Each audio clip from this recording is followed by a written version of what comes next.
તો આગળ વાત કરીશું કોંગ્રેસની જન આક્રોશ યાત્રા દક્ષિણ ગુજરાત પહોંચી છે, જ્યારે વલસાડ જિલ્લાના કપરાડાથી કોંગ્રેસ અને જન આક્રોશ યાત્રાની શરૂઆત થઈ। 12મી તારીખે ડેડિયાપાડામાં યાત્રાનું સમાપન થશે। કોંગ્રેસના પ્રદેશ પ્રમુખ અમિત ચાવડા સહિત પ્રદેશ કોંગ્રેસના હોદ્દેદારો અગ્રણીઓ સાથે વલસાડ જિલ્લા કોંગ્રેસના અગ્રણીઓના હાજરીમાં યાત્રાની શરૂઆત થઈ હતી।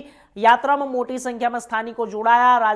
રાજ્યના સ્થાનિક પ્રશ્નોને વાચા આપવા માટે કોંગ્રેસ દ્વારા રાજ્યના વિવિધ વિસ્તારોમાં જનાક્રોશ યાત્રા યોજી રહ્યા છે। અગાઉ સૌરાષ્ટ્ર સહિત અન્ય વિસ્તારોમાં પણ હવે આ યાત્રાઓ રાજ્યના છેવાડે આવેલા દક્ષિણ ગુજરાત પહોંચી છે। મહત્વપૂર્ણ છે કે દક્ષિણ ગુજરાતમાં મોટા ભાગે આદિવાસી વસ્તી છે, આથી યાત્રા દરમિયાન દક્ષિણ ગુજરાતમાં સ્થાનિક આદિવાસીઓના પ્રશ્નોને પણ જોરશોરથી ઉઠાવીને સરકાર સુધી આદિવાસીઓના હક અને અધિકાર આપવા માટે અભિયાન ચલાવવામાં આવશે। યાત્રાના આરંભમાં યોજાયેલા સભામાં અમિત ચાવડા સહિત અન્ય કોંગ્રેસ અગ્રણીઓએ રાજ્યમાં બેફામ ભ્રષ્ટાચાર ચાલતો હોવાનો આક્ષેપ પણ કર્યો હતો। જનતાના પ્રશ્નો, તકલીફો, સમસ્યાઓ, એમની જે દુઃખ, દર્દ ને લાગણી છે, એમનો જે આક્રોશ છે, એને વાચા આપવા માટે ગુજરાત પ્રદેશ કોંગ્રેસ સમિતિ દ્વારા જન આક્રોશ યાત્રાની શરૂઆત કરવામાં આવી। આપ સૌ જાણો છો કે પહેલા ચરણમાં ઉત્તર ગુજરાતમાં 1300 કિલોમીટરની યાત્રા થઈ, બીજા ચરણમાં મધ્ય ગુજરાતમાં 1400 કિલોમીટરની યાત્રા થઈ અને આજે ત્રીજા ચરણમાં દક્ષિણ ગુજરાતમાં વલસાડ જિલ્લાના કપરાડા નાના પોંડાથી આ યાત્રાની શરૂઆત થવા જઈ રહી છે।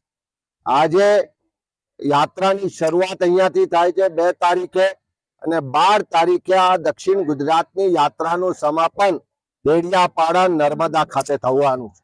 આજે પહેલા જ દિવસે વલસાડ જિલ્લામાં ખૂબ ઉમળકા સાથે, ઉત્સાહ સાથે સમગ્ર સમાજના લોકોએ આ યાત્રાને સમર્થન કર્યું છે, સ્વાગત કર્યું છે અને જે આદિવાસી વિસ્તારના પ્રશ્નો છે કે મૂળ માલિકો એવા જેમણે વર્ષોથી, પેઢીઓથી જળ જંગલ જમીનનું સિંચન કર્યું, સમર્થન કર્યું, એનું રક્ષણ કર્યું, એની પાસેથી એનો જળ જંગલ જમીનનો અધિકાર છીનવવામાં આવે છે।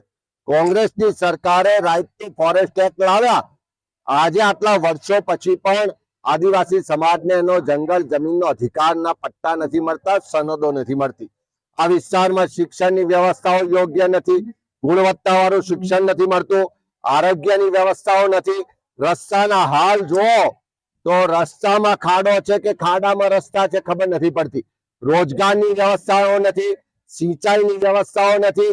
અહીંયા આગળ ચારે તરફ ભ્રષ્ટાચાર ચાલે છે, ભાજપના નેતાઓ દ્વારા ઉઘાડી લૂંટ કરવામાં આવે છે। આદિવાસી વિસ્તારમાં અલગ અલગ પ્રોજેક્ટના નામે આદિવાસી સમાજની જમીનો છીનવવામાં આવે છે।